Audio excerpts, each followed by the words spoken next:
जाते। जय हे कर्नाटक माते, जय सुंदर नदी वनಗಳ ನಾಡೆ, जय हे रस ಋಷಿಗಳ ಬೀಡೆ, जय ಭಾರತ ಜನನಿಯ ತನು ಜಾತೆ, जय हे कर्नाटक ಮಾತೆ. ಸಹೃದಯ ಬಂಧುಗಳೇ, ಪ್ರೀತಿಯ ವಿದ್ಯಾರ್ಥಿಗಳೇ, ಉಳ್ಳಾಲ ಹೋಬಳಿ ಮಟ್ಟದ ಪ್ರೌಢಶಾಲಾ ವಿಭಾಗದ ಪ್ರತಿಭಾ ಕಾರಂಜ್ಯೋತ್ಸವ ಅತಿವೃಷ್ಟಿಯಿಂದಾಗಿ ಇಂದಿಗೆ ಮುಂದೂಡಲ್ಪಟ್ಟು ಇವತ್ತು Madani educational association registered Halekala Ullal ಹಾಗೂ ನಮ್ಮೆಲ್ಲರ ಕೂಡುವಿಕೆಯಿಂದ ಈ ಒಂದು ಮಹತ್ತಮವಾದಂತಹ ವೇದಿಕೆಯಲ್ಲಿ ನಡೆಯುತ್ತಾ ಇದೆ.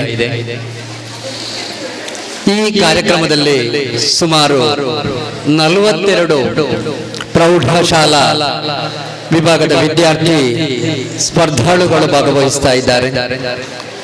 ಇದರಲ್ಲಿ ಸರ್ಕಾರಿ, ಅನುದಾನಿತ, ಅನುದಾನ ರಹಿತ ಹಾಗೂ ವಸತಿ ಶಾಲೆಯ ವಿದ್ಯಾರ್ಥಿನಿಯರು ಭಾಗವಹಿಸ್ತಾ ಇದ್ದಾರೆ. ಇರುವಂತಹ ಒಂದು ವ್ಯವಸ್ಥೆಯ ಒಳಗಡೆ ಈ ಒಂದು ಕಾರ್ಯಕ್ರಮವನ್ನು ಅಚ್ಚುಕಟ್ಟಾಗಿ ನಿರ್ವಹಿಸಬೇಕು ಅನ್ನುವಂತಹದ್ದು ಸಂಘಟಕರಾದ ನಮ್ಮ ಒಂದು ಅಭಿಲಾಷೆ. ಅದಕ್ಕೆ ತಮ್ಮೆಲ್ಲರ ಸಹಕಾರವನ್ನು ನಾನು ಪ್ರಪ್ರಥಮವಾಗಿ ಬಯಸ್ತಾ, ಈಗಾಗಲೇ ಬಹಳಷ್ಟು ತಡ ಆಗಿದೆ, ಸುದೀರ್ಘವಾಗಿ ಸ್ವಾಗತ ಭಾಷಣವನ್ನು ಮಾಡಲಿಕ್ಕೆ ನಾನು ಇಚ್ಛೆ ಪಡ್ತಾ ಇಲ್ಲ. ಆದ್ರೂ ಸಂಘಟಕ ಅನ್ನುವ ನೆಲೆಯಲ್ಲಿ ಜವಾಬ್ದಾರಿ ನಮಗೂ ಇದೆ ಅನ್ನೋ ದೃಷ್ಟಿಯಲ್ಲಿ ಒಂದೆರಡು ಮಾತುಗಳನ್ನು ನಾನಿಲ್ಲಿ ಹೇಳಲೇಬೇಕಾಗ್ತದೆ. ಇದು ವಿದ್ಯಾರ್ಥಿಗಳ ಪ್ರತಿಭೆಯನ್ನ ಹೊರಗೆ ಹಚ್ಚುವಂತ ಒಂದು ಕಾರ್ಯಕ್ರಮ ಹೋಬಳಿ ಮಟ್ಟದಲ್ಲಿ. ಅದರ ಬಗ್ಗೆ ಉಪದೇಶವೋ ಕಿವಿ ಮಾತು ನಾನು ಹೇಳಬೇಕಾದದ್ದಿಲ್ಲ. ಆದ್ರೂ ಶಕ್ತಿ ಮೀರಿ ಎಷ್ಟು ಸಾಧ್ಯ ಆಗ್ತದೋ ಅಷ್ಟು ಪ್ರತಿಭೆಗಳಿಗೆ ಯಾವುದೇ ಬಗೆಯ ಅಡ್ಡಿ ತೊಂದರೆ ಅವರ ಮೌಲ್ಯ ನಿರ್ಣಯ ಆಗುವಾಗ ಆಗಬಾರ್ದು ಅನ್ನೋ ದೃಷ್ಟಿಯಲ್ಲಿ ಒಂದು ಕಿವಿಮಾತಷ್ಟೇ. ಪಾರದರ್ಶಕ ನೆಲೆಯಲ್ಲಿ ಪ್ರತಿಭೆಗಳನ್ನು ಹೊರಹಚ್ಚುವ ಕೆಲಸ ನಮ್ಮ ಇಂದಿನ ಈ ಸ್ಪರ್ಧೆಗಳಲ್ಲಿ ನಡೆಯಬೇಕಾದದರ ಅಗತ್ಯವನ್ನು ಮತ್ತೊಮ್ಮೆ ನಾನು ಒತ್ತಿ ಹೇಳ್ತಾ, ಆರಂಭದಲ್ಲಿ ಹೇಳಿದ ಹಾಗೆ ಇನ್ನೊಂದು ನನ್ನ ಪ್ರೀತಿಯ ರಿಕ್ವೆಸ್ಟ್, ವಿನಂತಿ ಏನು ಅಂತ ಹೇಳಿದ್ರೆ, ಇಲ್ಲಿಯ ವ್ಯವಸ್ಥೆಗಳು ಬಹಳ ಲಿಮಿಟ್ ಆಗಿದೆ, ಸೀಮಿತವಾಗಿದೆ. ಇದರ ಒಳಗಡೆ ನೀವೆಲ್ಲ ನಮ್ಮೊಂದಿಗೆ ಪ್ರತಿ ವಿಭಾಗದ ಸ್ಪರ್ಧೆಗಳಲ್ಲಾಗಲಿ, ಇಲ್ಲಿನ ವ್ಯವಸ್ಥೆಗಳಲ್ಲಾಗಲಿ, ಊಟೋಪಚಾರಗಳಲ್ಲಿ ಆಗಲಿ, ಎಲ್ಲದರಲ್ಲೂ ನಮ್ಮೊಂದಿಗೆ ಸಹಕರಿಸಬೇಕು. ಇಲ್ಲಿ ಈ ಹಿಂದೆ ನಡೆದಂತ ಅನೇಕ ಜಿಲ್ಲಾ ಮಟ್ಟದ, ವಲಯ ಮಟ್ಟದ, ತಾಲೂಕು ಮಟ್ಟದ, ಹೋಬಳಿ ಮಟ್ಟದ ಯಾವುದೇ ಕ್ರೀಡೆ ಹಾಗೂ ಸಾಂಸ್ಕೃತಿಕ ಸ್ಪರ್ಧೆಗಳು ಯಾವುದೇ ನ್ಯೂನತೆಯನ್ನು ಕಂಡಿಲ್ಲ.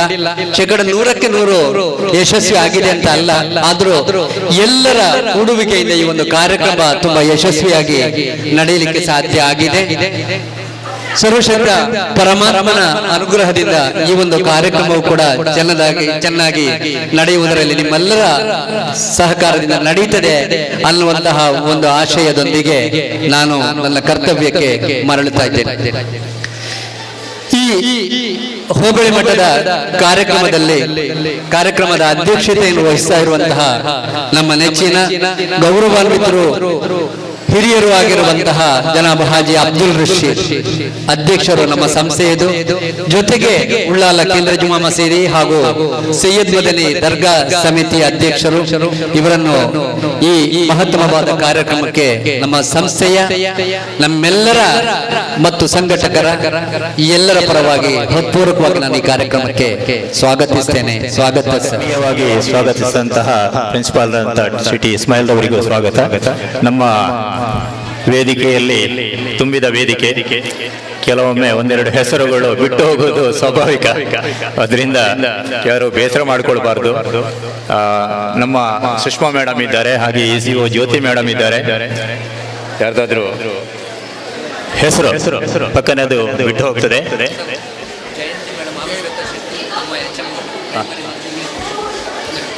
ನಾನು ಈಗಾಗಲೇ ಹೇಳಿದ್ದೇನೆ, ನಮ್ಮ ಪ್ರೈಮರಿ HM ಮತ್ತು ಇಂಗ್ಲಿಷ್ ಮೀಡಿಯಂನ HM ಅವರು ಕೂಡ ವೇದಿಕೆಯಲ್ಲಿ ಆಸೀನರಾಗಬೇಕು, ಬರಬೇಕು ಅಂತ ಹೇಳಿ ವಿನಂತಿ ಮಾಡ್ತಾ ಇದ್ದೇನೆ. ಹಾಗೆ ಈ ಒಂದು ವೇದಿಕೆಯಲ್ಲಿ ಆಗುವಂತ ಕಾರ್ಯಕ್ರಮ ನಾವು ಪೂರ್ಣ ವ್ಯವಸ್ಥೆಯನ್ನು ಒಂದ್ಸಲ ಮಾಡಿದ್ದೆವು. ತಾರೀಕು ಅಲ್ಲೇ ಇದೆ, 8/8/2019. ಆ ದಿನಕ್ಕೆ ಸಂಜೆಗೆ ಎಲ್ಲ ವ್ಯವಸ್ಥೆಗಳಾಗಿದೆ. ನಮ್ಮ UB ರಹೀಮ್ರವರು ಬಂದು ಇಲ್ಲಿ ನೋಡಿ ಚಪ್ಪರ ಇದಕ್ಕೆಲ್ಲೂ ಸ್ವಲ್ಪ ಉದ್ದಕ್ಕೆ ಹಾಕಿದ್ರು. ಇಷ್ಟು ಒಳ್ಳೆಯ ವ್ಯವಸ್ಥೆ ಮಾಡಿದೆವು ಅಂತ ಹೇಳಿದ್ರೆ ಸಂಜೆ ಆಗುವಾಗ ಜಿಲ್ಲಾಡಳಿತ ರಜೆ ಘೋಷಣೆ ಮಾಡಿತ್ತು. ಏನು ಮಾಡುವ ಹಾಗಿಲ್ಲ. BO ಸಾಹೇಬ್ರ ಹತ್ರ ಕೇಳಿದ್ವಿ, ಸರ್ ಏನು ಮಾಡೋದಪ್ಪ, ರಜೆ ಕೊಟ್ಬಿಟ್ಟಿದ್ದಾರೆ, ಏನು ಮಾಡೋದು ಹೇಳಿದ್ರು. ಅನಿವಾರ್ಯವಾಗಿ ನಾವು ಮುಂದೂಡಬೇಕಾಯ್ತು. ಆಯ್ತು, ಒಂದು ದಿವಸಕ್ಕಾಯ್ತು, ಮರುದಿವಸ ಆದ್ರೂ ಮಾಡೋಣ ಅಂತ ಹೇಳಿದ್ರೆ ಕಂಟಿನ್ಯೂಸ್ 4 ದಿವಸ ರಜೆ ಬಂತು. ಹೀಗಾಗಿ ಸ್ವಲ್ಪ ವ್ಯವಸ್ಥೆಯಲ್ಲಿ ಹೆಚ್ಚು ಕಡಿಮೆ ಆಗಿದೆ, ಸಹಿಸಿಕೊಳ್ಬೇಕು ಅಂತ ಹೇಳುತ್ತಾ ನಮ್ಮ ವೇದಿಕೆಯಲ್ಲಿರುವ ಗಣ್ಯರನ್ನ ಮತ್ತೊಮ್ಮೆ ಹೂಗುಚ್ಛ ನೀಡಿ ಸ್ವಾಗತ ಗೌರವವನ್ನ ನೀಡಬೇಕು ಅಂತ ಹೇಳಿ ವಿನಂತಿ ಮಾಡ್ತಾ ಇದ್ದೇನೆ. ಮೊದಲಿಗೆ ಸಭಾಧ್ಯಕ್ಷತೆಯನ್ನು ವಹಿಸಿಕೊಂಡಂತ ಹಾಜಿ ರಶೀದ್ ರವರಿಗೆ,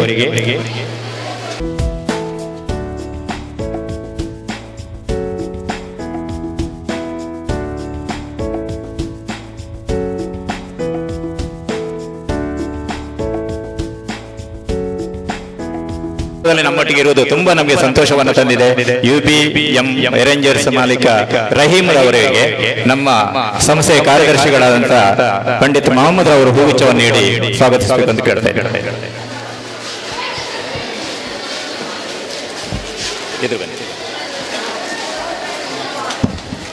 ಮುಂದೆ ಈ ಸಂಸ್ಥೆಗೆ ನಿಮ್ಮ ಸಹಕಾರವನ್ನ ಬಯಸ್ತಾ ಇದ್ದೇವೆ.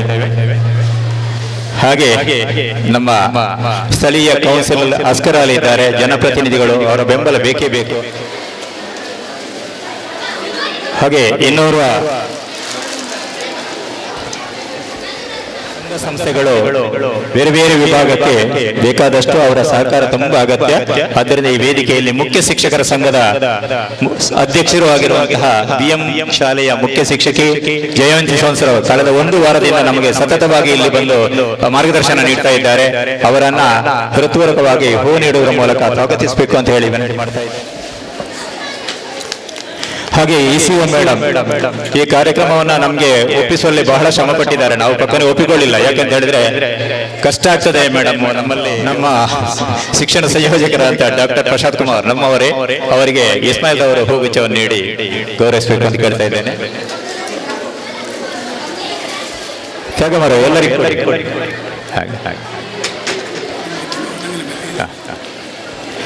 ಹಾಗೆ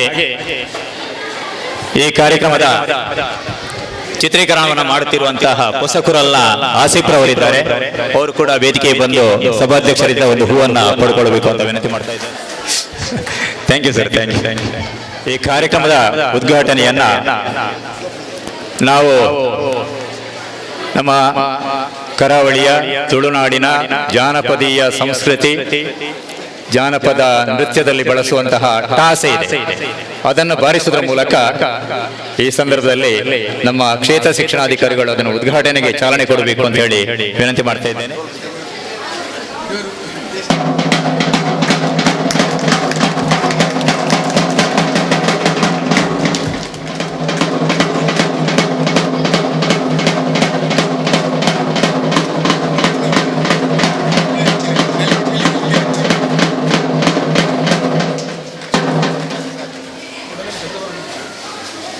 ಕಾರಂಜಿಯನ್ನ ಕ್ಲಸ್ಟರ್ ಹಂತದಲ್ಲಿ, ಮತ್ತೆ ತಾಲೂಕು ಹಂತದಲ್ಲಿ, ಜಿಲ್ಲಾ ಹಂತದಲ್ಲಿ, ಮತ್ತೆ ರಾಜ್ಯ ಮಟ್ಟದಲ್ಲಿ ಪ್ರಾಥಮಿಕ ಶಾಲೆಗಳಿಗೆ ಆಯೋಜನೆ ಮಾಡಿದ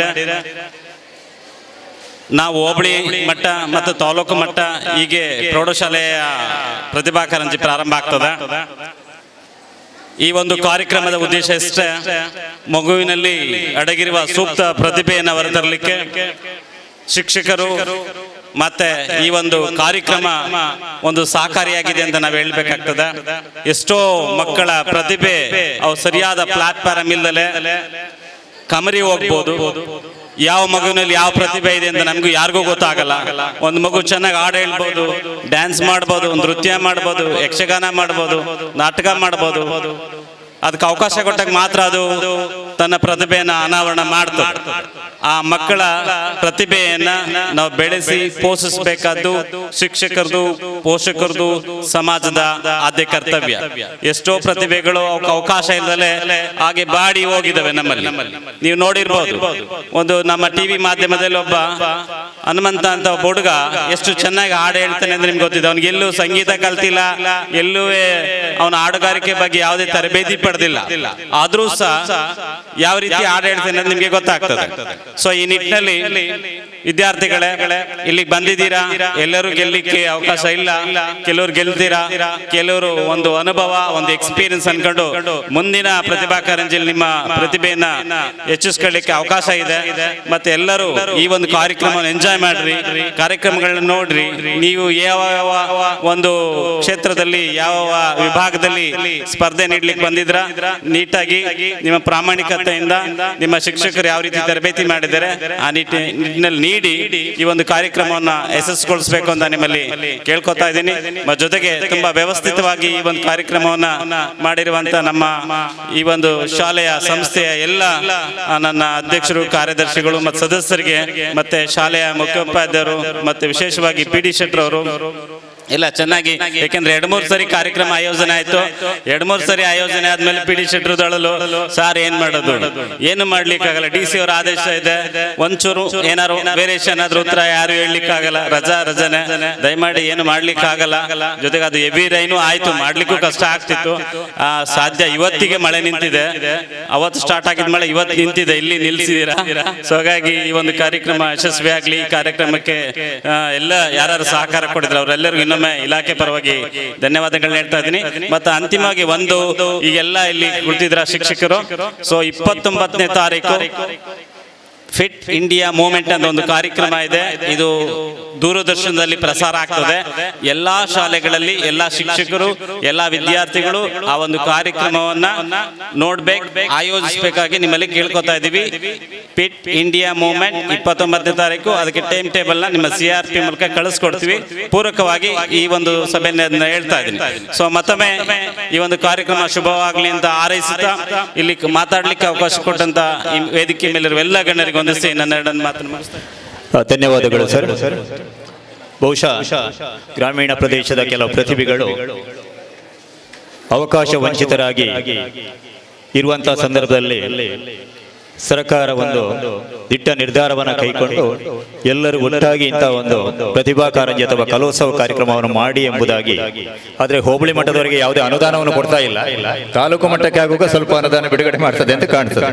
ಇದನ್ನೆಲ್ಲ ಆಡಳಿತ ಮಂಡಳಿಯವರು ಅಥವಾ ಯಾವ ಸಂಸ್ಥೆಗೆ ವಹಿಸ್ತಾರೋ ಅವರೆಲ್ಲ ನಿರ್ವಹಿಸಬೇಕಾಗ್ತದೆ. ತದನಂತರದಲ್ಲಿ ಸ್ವಲ್ಪ ಸರ್ಕಾರ ಅದಕ್ಕೆ ಅನುದಾನವನ್ನ. ಆದ್ರೆ ಹೆಚ್ಚು ವಿದ್ಯಾರ್ಥಿಗಳು, ಸುಮಾರು 600 ವಿದ್ಯಾರ್ಥಿಗಳಂತೆ ಇವತ್ತು, ಒಂದು 100ಕ್ಕೂ ಮಿಕ್ಕಿ ಶಿಕ್ಷಕರು ಭಾಗವಹಿಸುವಂತ ಈ ಕಾರ್ಯಕ್ರಮಕ್ಕೆ ಅನುದಾನ ಏನು ಬರ್ತಾ ಇಲ್ಲ. ಇದು ನಾವೇ ಎಲ್ಲ ಸೇರಿಕೊಂಡು ಇದನ್ನು ಹೊಂದಿಸಿಕೊಂಡು ಮಾಡಬೇಕಾಗಿದೆ. ಆದ್ದರಿಂದ ಈ ಕಾರ್ಯಕ್ರಮವನ್ನ ಬಹಳ ಚಂದವಾದಲ್ಲಿ ಸಂದೇಶವನ್ನು ನೀಡುವುದರ ಮೂಲಕ ಉದ್ಘಾಟನೆ ಮಾಡಿದ್ದೀರಾ ಕ್ಷೇತ್ರ ಶಿಕ್ಷಣಾಧಿಕಾರಿಗಳು. ನಿಮಗೆ ನಮ್ಮ ಹೃತ್ಪೂರ್ವಕ ಧನ್ಯವಾದ. ದಕ್ಷಿಣ ಕನ್ನಡ ಜಿಲ್ಲಾ ಪಂಚಾಯತ್, ಸಾರ್ವಜನಿಕ ಶಿಕ್ಷಣ ಇಲಾಖೆ, ಮದನಿ ಎಜುಕೇಶನ್ ವಿದ್ಯಾಸಂಸ್ಥೆ ಇದರ ಸಹಯೋಗದೊಂದಿಗೆ ನಡೆಯುವಂತ ಹೋಬಳಿ ಮಟ್ಟದ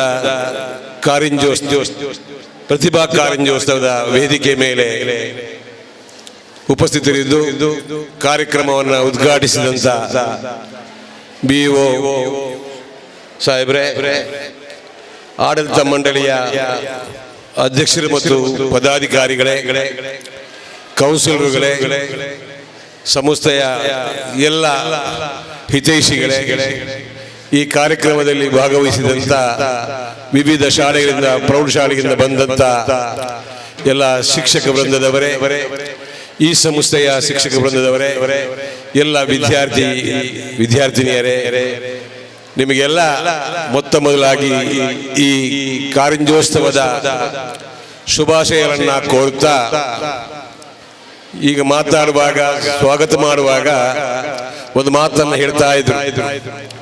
DC ಅವರು ರಜೆ ಕೊಟ್ಟಿದ್ರಿಂದ ನಮ್ಮ ಕಾರ್ಯಕ್ರಮ ಎಲ್ಲ ಮೊಟಕಾಗಿದೆ, ನಾವು ಬಹಳಷ್ಟು ತಯಾರಿ ಮಾಡಿದ್ದೇವೆ, ಆದ್ರೆ ಇವತ್ತು ಸ್ವಲ್ಪ ಹೆಚ್ಚು ಕಮ್ಮಿ ಇದ್ರೆ ನೀವೆಲ್ಲ ಸುಧಾರಿಸಿಕೊಳ್ಳಿ ಅಂತ ಹೇಳಿ DC ಅವರು ರಜೆ ಕೊಡದಿದ್ರು ಆ ದಿವಸ ನಿಮಗೆ ಕಾರ್ಯಕ್ರಮ ಮಾಡಲಿಕ್ಕೆ ಭಗವಂತನ ಇಷ್ಟ ಇಲ್ಲ. ಮಳೆರಾಯನ ಒಂದು ಆ ಒಂದು ವ್ಯವಸ್ಥೆಯಿಂದ ಇವತ್ತು ನಿಮಗೆ ಮಳೆಯನ್ನ ಕಮ್ಮಿ ಮಾಡಿಕೊಂಡು ವ್ಯವಸ್ಥೆಗೊಳಿಸಿದ್ದಕ್ಕೆ ಒಂದು ಕಾರಣ ಕೂಡ ಇದೆ ಅಂತ ಹೇಳಲಿಕ್ಕೆ ನಾನು ಭಾವಿಸ್ತೇನೆ. ಈ ಕ್ರೀಡೆಗೆ ಪ್ರತಿಭೆಗಳನ್ನು ತೋರಿಸುವಂತ ಈ ಕಾರ್ಯಕ್ರಮಕ್ಕೆ ಒಂದು ಮುನ್ನುಡಿಯಾಗಿ ಭಾರತಕ್ಕೆ ಒಬ್ಬ ಹೆಣ್ಣುಮಗಳು ಸಿಂಧೂರ ಇವತ್ತು ಚಿನ್ನದ ಪದಕವನ್ನ ತಂದುಕೊಟ್ಟಂತ ಈ ಸಂದರ್ಭ ಆಗಬೇಕು ಅಂತ ಹೇಳೋ ದೈವ ಇಚ್ಛೆ. ಈ ಮೂಲಕ ಈ ಕ್ರೀಡೆಗೆ ಪ್ರೋತ್ಸಾಹ ನೀಡುವಂತ ಒಂದು ವ್ಯವಸ್ಥೆ ಆಗಲಿ ಅಂತ ಹೇಳಿ ನಾನು ಆಶಿಸ್ತಾ ಇದ್ದೇನೆ. ಹೆಚ್ಚಿಗೆ ನಾನು ಮಾತಾಡುವುದಿಲ್ಲ. ಶಿಕ್ಷಕ ವೃಂದದವರು ದಯವಿಟ್ಟು ನಮ್ಮ ಸಮಾಜದಲ್ಲಿ ನಾವು ರಾಷ್ಟ್ರ ಮಟ್ಟಕ್ಕೆ ಹೋಗೋದಿದ್ರು ನಮ್ಮ ದೇಶದಲ್ಲಿರುವ ನಮ್ಮ ರಾಜ್ಯ ಅಥವಾ ನಮ್ಮ ಜಿಲ್ಲೆಗಳಲ್ಲಿ ಅಥವಾ ನಮ್ಮ ಶಾಲೆ ಇರುವಂತ ನಮ್ಮ ಊರುಗಳಲ್ಲಿ ನಮ್ಮ ವಿದ್ಯಾರ್ಥಿನಿಯರನ್ನ ಸೌಹಾರ್ದಕ್ಕಾಗಿ ದುಡಿಯುವಂತ ಸಹನೆಯುಳ್ಳ ಒಂದು ಮನಸ್ಸುಳ್ಳಂತ ಜನಾಂಗವನ್ನ ಸೃಷ್ಟಿ ಮಾಡಲಿಕ್ಕೆ ನೀವೆಲ್ಲ ಪ್ರಯತ್ನಿಸಬೇಕು. ಮಾತ್ರವಲ್ಲ, ಈ ರಾಷ್ಟ್ರದ ಉಳಿವಿಗಾಗಿ ರಾಷ್ಟ್ರ ಯಾವತ್ತು ದೃಢದಿಚ್ಛದಲ್ಲಿ ಮುಂದೆ ಸಾಗಲಿಕ್ಕೋಸ್ಕರ ಮಕ್ಕಳಿಗೆ ಈಗಿಂದಲೇ ಪ್ರಜಾಪ್ರಭುತ್ವ ಅಂದ್ರೆ ಏನು, ಪ್ರಜಾಪ್ರತಿನಿಧಿ ಕಾಯ್ದೆ ಏನು ಎಂಬ ಬಗ್ಗೆ ಮಾಹಿತಿಯನ್ನ ನೀಡಿ ಮುಂದಿನ ದಿವಸ ನಮ್ಮ ಈ ಮಕ್ಕಳು ಈ ದೇಶವನ್ನ ಆಳುವಂತಹ ಸ್ಥಿತಿಗೆ ಒಂದು ಕಟ್ಟಿಬದ್ಧ ಆಗುವಂತ ರೀತಿಯಲ್ಲಿ ಮಾಡಿಕೊಂಡು ನಮ್ಮ ಹಿರಿಯ ಮುತ್ಸದಿಗಳು ತಂದುಕೊಟ್ಟಂತ ಆ ಸ್ವಾತಂತ್ರ್ಯದ ಆ ಉಳಿವನ್ನು ನೀವು ಗಟ್ಟಿಗೊಳಿಸಬೇಕು ಅಂತ ಹೇಳುವ ಮಾತನ್ನು ಹೇಳಿ, ಸರ್ಕಾರದ ಅನುದಾನ ಸಿಕ್ಕಿದ್ರೆ ಮಾತ್ರ ನಮ್ಮ ಕಾರ್ಯಕ್ರಮ ನಡೆಯುವುದಲ್ಲ, ನಮ್ಮ ಊರಿನ ಜನ ಸ್ನೇಹಿತರು ಎಲ್ಲರೂ ಸೇರಿ ಇದನ್ನು ಮಾಡಲಿಕ್ಕೆ ಸಾಧ್ಯ ಎಂಬುದನ್ನ ವೇದಿಕೆ ಮೇಲೆ ಇರುವಂತ ನಮ್ಮ ಮಜೀದ್ ಮತ್ತು ಇಬ್ರಾಹಿಂ ನಮ್ಮ ರಹೀಂ ಅವರು ತೋರಿಸಿಕೊಟ್ಟಿದ್ದಾರೆ. ಅದು ಮಾತ್ರ ಅಲ್ಲದೆ ಅನೇಕ ಮಿತ್ರರು ತಮ್ಮಿಂದಾದ ಕಿಂಚಿತ್ತಾದರೂ ಸಹಾಯವನ್ನ ಮಾಡಿ ಈ ಕಾರ್ಯಕ್ರಮಕ್ಕೆ ಅನುದಾನವನ್ನ ನೀಡಿದ್ದಾರೆ. ಸರ್ಕಾರ ನೀಡದಿದ್ರು ಇನ್ನಷ್ಟು ಉತ್ತಮವಾದ ಕಾರ್ಯಕ್ರಮವನ್ನ ಮಾಡಲಿಕ್ಕೆ ಈ ಊರಿನ ಜನ ಸದಾ ಸಜ್ಜರಿರುತ್ತಾರೆ. ಆ ಬಗ್ಗೆ ಶಿಕ್ಷಕ ವೃಂದದವರು ಯಾರು ಕೂಡ ಒಂದು ನೋವನ್ನು ಅಳವಡಿಸಿಕೊಳ್ಳುವ ಅಗತ್ಯ ಇಲ್ಲ. ಆದರೆ BO ಸಾಬರಲ್ಲಿ ಒಂದು ಮಾತು, ಉಳ್ಳಾಳದಲ್ಲಿದ್ದ ಹಾಗೆ ಇನ್ನೊಂದು ಗ್ರಾಮದಲ್ಲಿ ಕೂಡ ಇರಬೇಕು ಅಂತ ಏನಿಲ್ಲ, ಬಡವರೇ ಜಾಸ್ತಿ ಇರುವಂತ ಏರಿಯಾ ಕೂಡ ಇರಬಹುದು. ಆದ ಕಾರಣ ಸರ್ಕಾರದ ಗಮನಕ್ಕೆ BO ಸಾಹೇಬರು ಅನುದಾನಕ್ಕಾಗಿ ಯಾವ ರೀತಿ ಪ್ರಯತ್ನಿಸಬಹುದು ಆ ಪ್ರಯತ್ನ ಮಾಡುವುದು ಒಳಿತು ಅಂತ ಹೇಳುವ ಮೂಲಕ ವಿನಂತಿಯನ್ನ ಮಾಡಿಕೊಂಡು ತಮಗೆಲ್ಲರಿಗೂ ಇವತ್ತು ನೀವೆಲ್ಲ ವಿಜೇತರಾಗುವಂತವರ ವಿದ್ಯಾರ್ಥಿಗಳಿರ್ಬೋದು ಅಥವಾ ವಿಜೇತರಾಗಲಿಕ್ಕೆ ಪ್ರಯತ್ನ ಪಡುವಷ್ಟರ ಮಟ್ಟಿಗೆ ಮುಟ್ಟುವವರಿರ್ಬೋದು, ಏನೂ ಸಾಧನೆ ಮಾಡಲಿಕ್ಕೆ ಸಾಧ್ಯ ಇಲ್ಲದವರು ಇರ್ಬೋದು. ಆದರೆ ಇವತ್ತಲ್ಲ ನಾಳೆ ಸಾಧಿಸ್ತೇವೆ ಎಂಬ ಒಂದು ದೃಢ ಸಂಕಲ್ಪ ವಿದ್ಯಾರ್ಥಿಗಳ ಮನಸ್ಸಲ್ಲಿ ಇರಲಿ ಎಂಬ ಮಾತನ್ನು ಹೇಳಿ, ಸಿಂಧೂರರ ಹಾಗೆ ನೀವು ಕೂಡ ಪ್ರಯತ್ನ ಪಟ್ರೆ ಪ್ರಥಮ ಬಾರಿಗೆ ಸೋತರು, ಎರಡನೇ ಬಾರಿಗೆ ಬೆಳ್ಳಿ, ಮೂರನೇ ಬಾರಿಗೆ ಬಂಗಾರವನ್ನು ಪಡೆಯುವಂತ ಆ ವ್ಯವಸ್ಥೆಯನ್ನ ನೀವು ನೋಡಿಕೊಂಡು ನೀವು ಮುಂದುವರಿಬೇಕು ಅಂತ ಹೇಳಿ ತಮಗೆಲ್ಲರಿಗೂ ಶುಭಕಾಮನೆ ಸಲ್ಲಿಸಿ ನನ್ನ ಮಾತನ್ನು ಅಧ್ಯಕ್ಷ ಸ್ಥಾನವನ್ನು ವಹಿಸಿಕೊಂಡ ನಮ್ಮ ನೆಚ್ಚಿನ ಅಧ್ಯಕ್ಷರು ಉಳ್ಳಾಳ ದರ್ಗಾ ಶರೀಫಿನ ಅಧ್ಯಕ್ಷರಾದಂತಹ ಅಬ್ದುಲ್ ರಶೀದ್ ಇವರಿಗೆ ನಾನು ತುಂಬ ಹೃದಯದ ಧನ್ಯವಾದಗಳನ್ನು ಸಮರ್ಪಿಸ್ತಾ ಇದ್ದೇನೆ ಸರ್. ಅದೇ ರೀತಿಯಲ್ಲಿ ಇವತ್ತಿನ ಉದ್ಘಾಟನಾ ಸಮಾರಂಭವನ್ನು ಗೈದಂತಹ ನಮ್ಮ ಶಿಕ್ಷಣಾಧಿಕಾರಿಯಾದಂತಹ ಲೋಕೇಶ್ ಇವರಿಗೆ ನಾನು ನಮ್ಮೆಲ್ಲರ ಪರವಾಗಿ ಧನ್ಯವಾದಗಳನ್ನು ಸಮರ್ಪಿಸ್ತಾ ಇದ್ದೇನೆ. ಅದೇ ರೀತಿಯಲ್ಲಿ ನಮ್ಮ ಶಾಲಾ ಉಪಾಧ್ಯಕ್ಷರಾದಂತಹ ಹಾಜಿ ಇಬ್ರಾಹಿಂ ಕಾಸಿಂ ಅವರಿಗೂ ನಾನು ತುಂಬ ಹೃದಯ ಧನ್ಯವಾದಗಳನ್ನು ಸಮರ್ಪಿಸ್ತಾ ಇದ್ದೇನೆ. ಅದೇ ರೀತಿಯಲ್ಲಿ ನಮ್ಮ ಶಾಲಾ ಕಾರ್ಯದರ್ಶಿಯಾದ ಪಂಡಿತ್ ಮೊಹಮ್ಮದ್ ಅವರಿಗೂ ಧನ್ಯವಾದಗಳನ್ನು ಸಮರ್ಪಿಸ್ತಾ ಇದ್ದೇನೆ. ನಮ್ಮ ಕರೆಸ್ಪಾಂಡೆಂಟ್ ಇವನ್ ಇಬ್ರಾಹಿಂ ಅವರಿಗೂ ಕೂಡ ನಮ್ಮ ಶಾಲೆಯ ಪರವಾಗಿ ಧನ್ಯವಾದಗಳನ್ನು ಸಮರ್ಪಿಸ್ತಾ ಇದ್ದೇನೆ. ಅದೇ ರೀತಿಯಲ್ಲಿ ನಮಗೆ ಸ್ಪಾನ್ಸರ್ ಆಗಿರುವಂತಹ ಪಾವೂರು ಅಬ್ದುಲ್ ಮಜೀದ್ ಅವರಿಗೂ ನಾನು ಧನ್ಯವಾದಗಳನ್ನು ಸಮರ್ಪಿಸ್ತಾ ಇದ್ದೇನೆ. ಅದೇ ರೀತಿಯಲ್ಲಿ ರಹೀಂ ಮುಚ್ಚಿಲ್ ಇವರಿಗೂ ಕೂಡ ಧನ್ಯವಾದಗಳನ್ನು ಸಮರ್ಪಿಸ್ತಾ ಇದ್ದೇನೆ. ಅದೇ ರೀತಿ ನಮ್ಮ ECO ಜ್ಯೋತಿ ಮೇಡಮ್, ಸುಷ್ಮಾ ಇವರೆಲ್ಲರಿಗೂ, ನಮ್ಮ ಪ್ರಶಾಂತ್ ಇವರಿಗೆಲ್ಲರಿಗೂ ನಾನು ತುಂಬ ಹೃದಯದ ಧನ್ಯವಾದಗಳನ್ನು ಸಮರ್ಪಿಸ್ತಾ ಇದ್ದೇನೆ. ಅದೇ ರೀತಿ ನಮ್ಮ ಆಡಳಿತ ಮಂಡಳಿಯ ಎಲ್ಲ ಪದಾಧಿಕಾರಿಗಳಿಗೂ ಸದಸ್ಯರಿಗೂ ಮತ್ತೊಮ್ಮೆ ನಾನು ಧನ್ಯವಾದಗಳನ್ನು ಸಮರ್ಪಿಸ್ತಾ ಇದ್ದೇನೆ.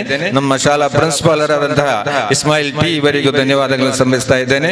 ಅದೇ ರೀತಿಯಲ್ಲಿ ನಮ್ಮ MH ಮಲಾರ್, ಅದೇ ರೀತಿಯಲ್ಲಿ KMK ಮಂಜುನಾಡಿ ಅವರು, ತಾಯಿರ ತಂಗಲ್ ಉಳಿದ ಎಲ್ರಿಗೂ ಮತ್ತೊಮ್ಮೆ ನಮ್ಮ ಹೊಸ ಕುರಾಲ್ ಇವರಿಗೂ ಧನ್ಯವಾದಗಳನ್ನು ಸಮರ್ಪಿಸ್ತಾ ಇದ್ದೇನೆ. ವಿದ್ಯಾರ್ಥಿ ಮಿತ್ರರು, ಪ್ರತಿಭಾ ಕಾರಂಜಿಯ ಸ್ಪರ್ಧೆಗೆ ಬಂದಂತ ಎಲ್ಲ ಅಧ್ಯಾಪಕ ಮಿತ್ರರು, ಜಡ್ಜಸ್ಗಳು, ಮಕ್ಕಳು, ನಮ್ಮ ವಾಲಂಟಿಯರ್ಸ್ಗಳು, ನಮ್ಮ ಶಿಕ್ಷಕರು, ಎಲ್ಲರಿಗೂ ಊರ ಎಲ್ಲ ಮಹನೀಯರಿಗೂ ಮತ್ತೊಮ್ಮೆ ನಾನು ಧನ್ಯವಾದಗಳನ್ನು ಸಮರ್ಪಿಸುತ್ತಾ ನನ್ನ ಧನ್ಯವಾದ ನಿಲ್ಲಿಸ್ತಾ ಇದ್ದೇನೆ. ಜೈ ಹಿಂದ್.